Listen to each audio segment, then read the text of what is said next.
और झूठा प्रचार 144 साल की तो बात ही झूठी है। 25-25, 30-30 किलोमीटर उनको पैदल चलना पड़ता है अपना सामान उठा करके। कुप्रबंधन नहीं है तो क्या है? स्नान के लिए धारा आ रही है, उसमें मल जल मिला हुआ है गंदे नालों का। जब पहले से पता था कि लोग आएंगे, इतनी ही जगह हमारे पास है, तो उसकी योजना बनाई जानी चाहिए थी कि नहीं बनाई जानी चाहिए थी? तो जब कुप्रबंधन है और उसको कोई कह दे रहा है तो उसमें हम क्या करेंगे? अंधाधुंध लोगों को आमंत्रित कर दिया गया कि आइए आइए आइए, अब दोबारा नहीं मिलेगा मौका। और उसके बाद कोई देखने वाला नहीं, पुरसा हाल नहीं। पुल बनाए गए, वो पुल बंद कर दिए जाते हैं।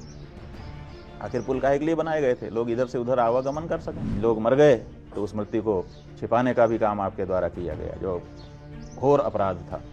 तो ऐसी परिस्थिति में कोई अगर इसको कोई संज्ञा देता है तो हम गलत नहीं कह पाएंगे। प्रयागराज महाकुंभ की व्यवस्थाओं पर साधु संत और विपक्ष पहले से ही सवाल खड़ा कर रहा था, लेकिन मौनी अमावस्या की रात भगदड़ के बाद से विपक्ष और साधु संत और शंकराचार्यों के निशाने पर योगी सरकार बनी हुई है। लगातार जो वहां की तस्वीरें आ रही हैं, जो जाम है, जो श्रद्धालुओं की मौत हुई है, उसको लेकर एक बार फिर सियासत शुरू हो गई है। इस पर शंकराचार्य अब मुक्तेश्वरानंद ने एक बार फिर जमकर योगी सरकार पर हमला बोला है, साथ में ममता बनर्जी और अखिलेश को भी लपेटा है। सुनिए। एक सनातनी होने के नाते, कुंभ में जाकर लौटे हुए अनुभवी होने के नाते, और आप चैनलों के माध्यम से परिस्थितियों को देखने समझने के नाते हम क्या कहना चाहेंगे? आप ये बताइए कि 300 किलोमीटर का जाम लगता है, कुप्रबंधन नहीं है तो क्या है? जो लोग वहाँ पर पहुँचे हैं, 25-25, 30-30 किलोमीटर उनको पैदल चलना पड़ता है अपना सामान उठा करके। कुप्रबंधन नहीं है तो क्या है? जो वहाँ पर जल स्नान के लिए धारा आ रही है, उसमें मल जल मिला हुआ है गंदे नालों का।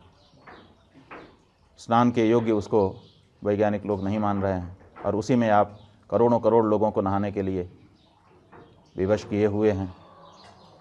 वो अपनी श्रद्धा से नहा रहे हैं, वो अलग बात है, लेकिन आपका तो काम था कि नालों को थोड़े दिन के लिए या तो रोक देते या तो डाइवर्ट कर देते, ताकि कम से कम स्नान के समय शुद्ध जल उनको धारा का मिल सकता।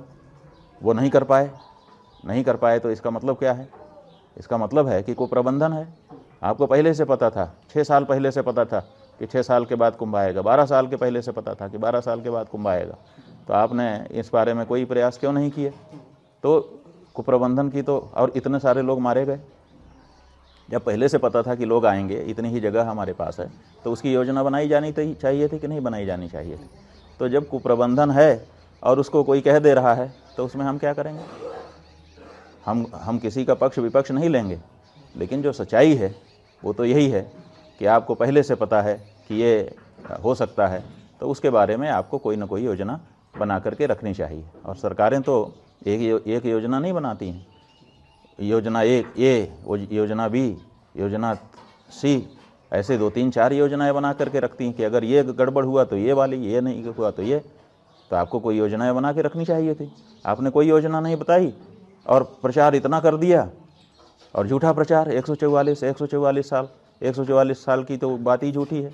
तो झूठा प्रचार करके लोगों को आपने आकर्षित कर दिया, और आपके पास व्यवस्था थी नहीं। ये बताइए कि जब आपके पास भोजन नहीं है खिलाने के लिए, तो आप लोगों को आमंत्रित क्यों कर रहे हो? अब लोग आ जाएंगे, उसके बाद खाएंगे क्या? और आपके पास खिलाने के लिए ना तो भोजन है, ना तो बैठाने के लिए जगह है, और आपने ढिंढोरा पीट दिया कि आइए आइए भंडारा चल रहा है। ऐसा होता है क्या? जितने लोगों की व्यवस्था आप कर सकते हैं, उतने लोगों के लिए आप आमंत्रण करिए, और उतने लोगों को ठीक से वहाँ पर जो भी किया जाना है करके वापस भेजिए, सुरक्षित आशीर्वाद लीजिए। ये तो ठीक लगता है। क्यों नहीं? मुख्यमंत्री जी ने कहा कि हमारे पास इतना एकड़ की ज़मीन है, इतना एकड़ के रास्ते हैं, इतने वाहनों के लिए जगह है, उतने लोग कृपा करके आइए, बाकी लोग मत आइए, ताकि अब व्यवस्था न फैल जाए, किसी के प्राण चले जाएं, ये मैं नहीं चाहूँगा। इस बारे में क्यों नहीं सतर्कता बताई गई? लेकिन नहीं किया गया। आखिर व्यवस्था क्या होती है? आखिर किस लिए अधिकारी होते हैं, किस लिए उनको बड़ी बड़ी सुविधाएं और बड़ी बड़ी तनख्वाह दी जाती है, किस लिए बताइए? यही सब के लिए तो, कि वो सुव्यवस्था बनाएंगे बैठ करके। लेकिन ये सब कुछ नहीं हुआ। अंधाधुंध लोगों को आमंत्रित कर दिया गया कि आइए आइए आइए, अब दोबारा नहीं मिलेगा मौका। और उसके बाद कोई देखने वाला नहीं, पुरसा हाल नहीं। पुल बनाए गए, वो पुल बंद कर दिए जाते हैं। आखिर पुल काहे के लिए बनाए गए थे? लोग इधर से उधर आवागमन कर सकें। लगा दिया, जो जाना चाहे वो जा भी नहीं सकता, जो आना चाहे वो आ भी नहीं सकता। कोई आपके पास वैकल्पिक मार्ग नहीं है कि अगर कोई फंस गया है, समस्या में है, उसके लिए हम एक और सुरक्षित रास्ता रखें, उसमें से निकाल करके उसको आगे बढ़ा दें। ये सब तो व्यवस्था में किया जाता है ना। तो ये जो क्राउड मैनेजमेंट का जो सिद्धांत है, उस सिद्धांत का भी परिपालन यहाँ पर नहीं किया गया।